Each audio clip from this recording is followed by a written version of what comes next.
Jangan lupa tekan tombol subscribe dan tombol lonceng untuk mendapatkan notifikasi video yang terbaru.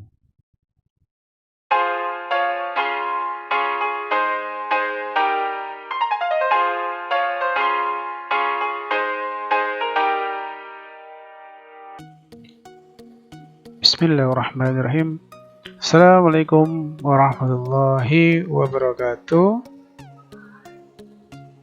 Oke, hari ini kita akan melanjutkan terkait materi analisis real ya, terkait tentang kita masuk fungsi continue. Nah, sekarang kita lihat dulu definisi 5.11. Definisinya mengatakan bahwasanya A subset dari R. Nah, kemudian fungsi f memetakan dari A ke R, dan katakan C elemen dari A ya. Kemudian f dikatakan continue di C jika diberikan setiap epsilon positif, ada delta yang positif untuk sembarang x ya, untuk setiap x yang berada di A memenuhi x kurangi C kurang dari lambda. Oke, kalau lihat sepintas ini seperti mirip dengan limit ya, tapi ada beda sendiri, bedanya sedikit di sini. Atau dengan kata lain,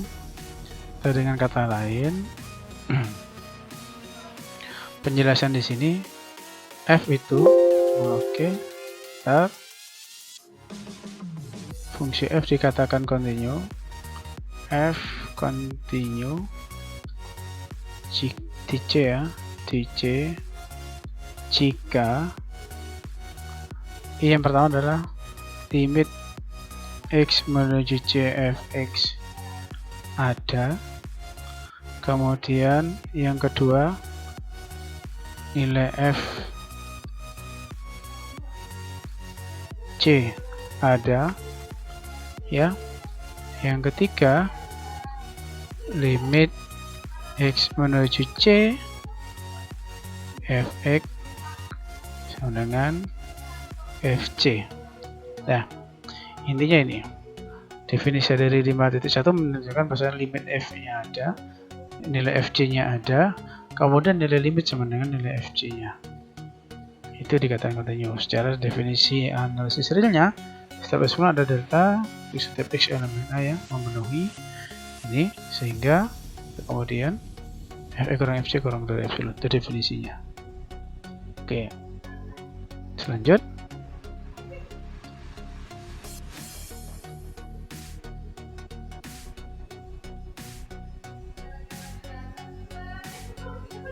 Sekarang teorema ya, sebuah fungsi f memecahkan dari A ke R merupakan continue di titik C elemen A jika hanya jika persekitaran ya.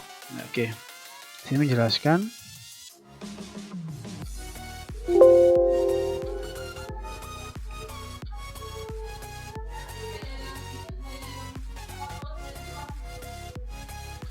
f continue di C jika hanya jika untuk setiap epsilon positif ya. Ini bisa kita temukan persekitaran epsilon di fc ya, akan ada delta positif, sehingga ini persekitaran V delta C sedikit min hingga terus setiap x elemen dari A diiris ya V delta C, maka ya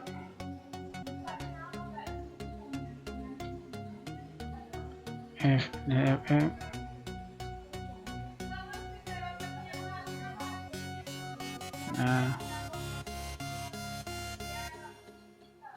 ya fx berada kan gitu ya, berada di sini, belongs. Nah, sehingga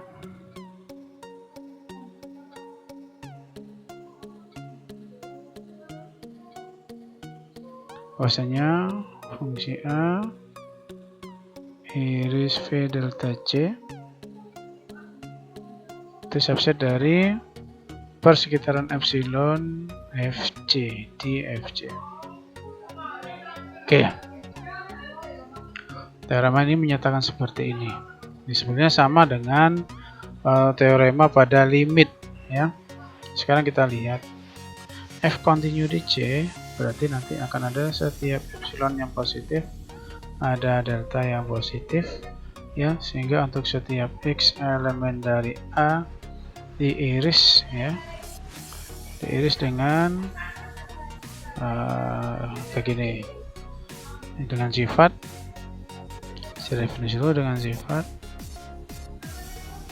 X ya berlaku ya Fx kurangi Fc kurang dari epsilon. Nah, di definisi seperti itu. Sekarang kita mau konstruksi dalam bentuk persekitaran.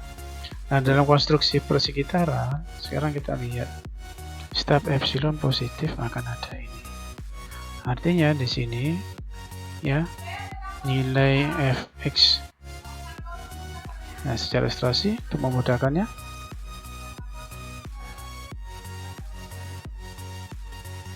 ya, kita ilustrasi dulu. Tekan linear gitu. Di sini C, kemudian di sini akan ada FC.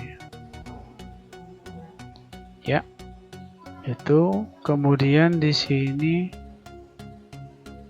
ada delta, ya, berarti ini C plus delta, di sini C dikurangi delta, sehingga di sini akan ada juga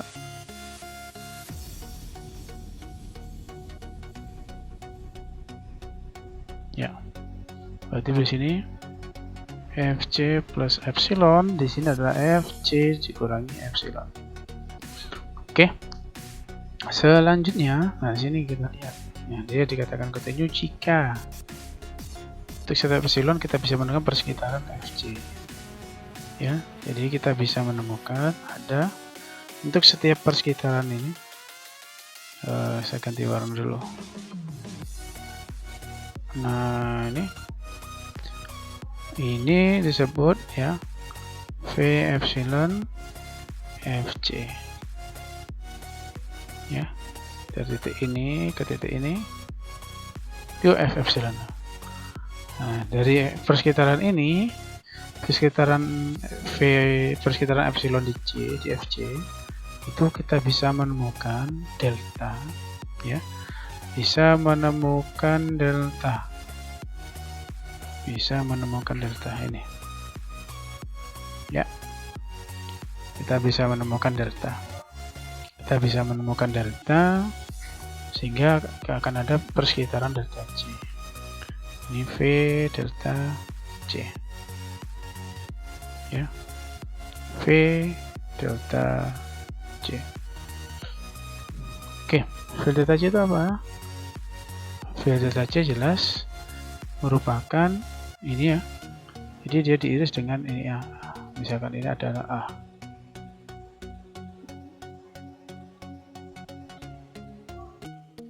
Hanya ya. Nah, maka Fx jelas di sini. Fx-nya elemen dari persekitaran di sini. Ya, ada di persekitaran ini, dan Fa iris C adalah subset dari V epsilon Fc. A iris ini adalah ini sendiri. Untuk kasus contoh yang ini, sama.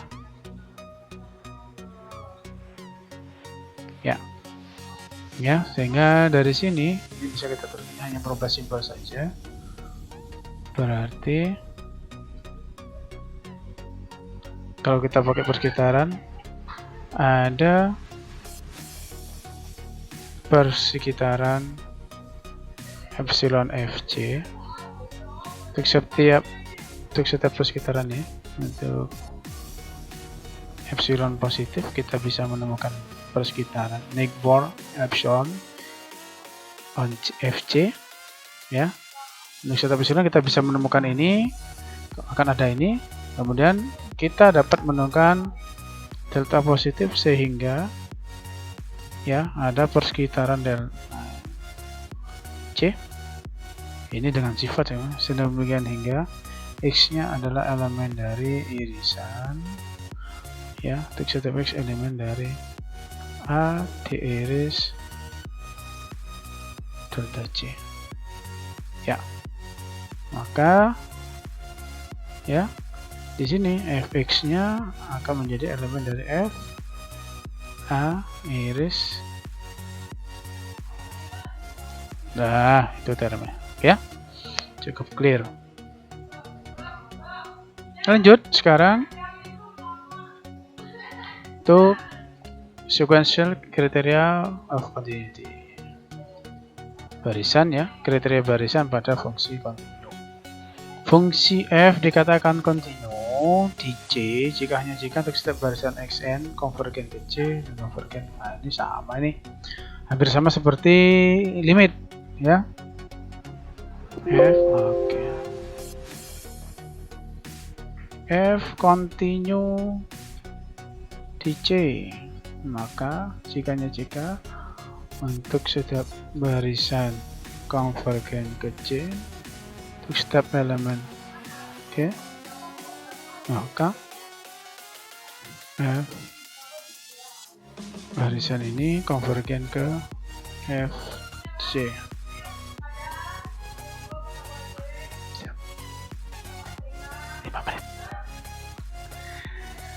Nah, sekarang untuk buktinya, berarti untuk buktinya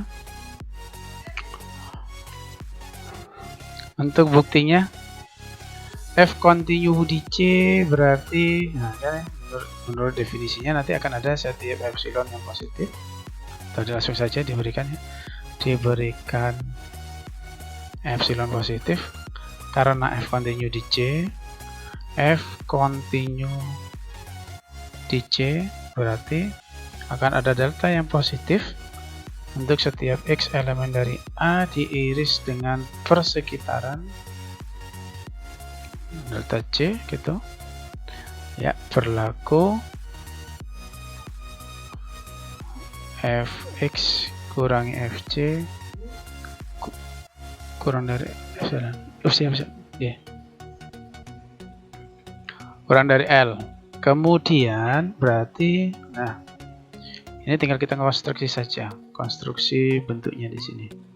Berarti sama seperti yang di limit, untuk delta 1 kita bisa menemukan nanti ini sama ya, ini bisa diganti dengan sifat ya, ini ada dengan sifatnya, dengan sifat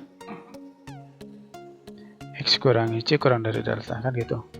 Lalu untuk delta 1 kita bisa menemukan X1 dikurangi C kurang dari 1 ya. Sama untuk delta N, maka Xn dikurangi C kurangi 1/n. Nah, ini sendiri berarti Xn dikurangi C kurang dari 1/n untuk setiap n elemen n. Nah, tinggal dilakukan pembuktian konvergensinya. Menurut sifat Archimedean nanti Xn dan C ya 1/n akan lebih kecil dari 1/n 0 ya. Untuk setiap n 0 yang lebih besar dari n, kalau begitu n yang lebih besar dari n 0 ya begitu, akan dikurang dari epsilon. Dengan kata lain Xn nya konvergen ke C ya. Katakan konvergennya ke sini, nah, maka langsung akibatnya apa? Akibatnya di situ, akibatnya bersama dengan limit ya, maka Fxn itu ya akan konvergen ya, akan konvergen di sama nih, akan konvergen ke Fc. Sama ya, delta 1 akan ada epsilon 1 akan berpengaruh seperti itu. Nah, F kontinu di C dan ini ya, dan limit berarti karena dia kontinu di C berarti limit ya, limit fx menuju x menuju c adalah sama dengan fc, kan gitu. Menurut teorema limit didapat ini, ya, berdasarkan teorema limit. Akibatnya dikonstruksi betul sehingga kita dapat bentuknya tidak jauh berbeda. Oke, kita lanjut. Nah, discontinue berarti kebalikannya. Kita bisa cukup menemukan epsilon positif yang mengakibatkan nanti fxn nya tidak konvergen ke fc saja. Jadi yang ini sama, ada delta positif. Nah, hanya kita bisa menemukan epsilon yang mengakibatkan itu, atau fx kurangi fc itu lebih besar dari epsilon. Itu aja. Hampir sama seperti limit. Nah, ini definisi. Kita lanjutkan di pertemuan berikutnya. Sampai sini, terima kasih atas perhatiannya. Kurang lebihnya saya mohon maaf. Kami akhiri. Wassalamualaikum warahmatullahi wabarakatuh.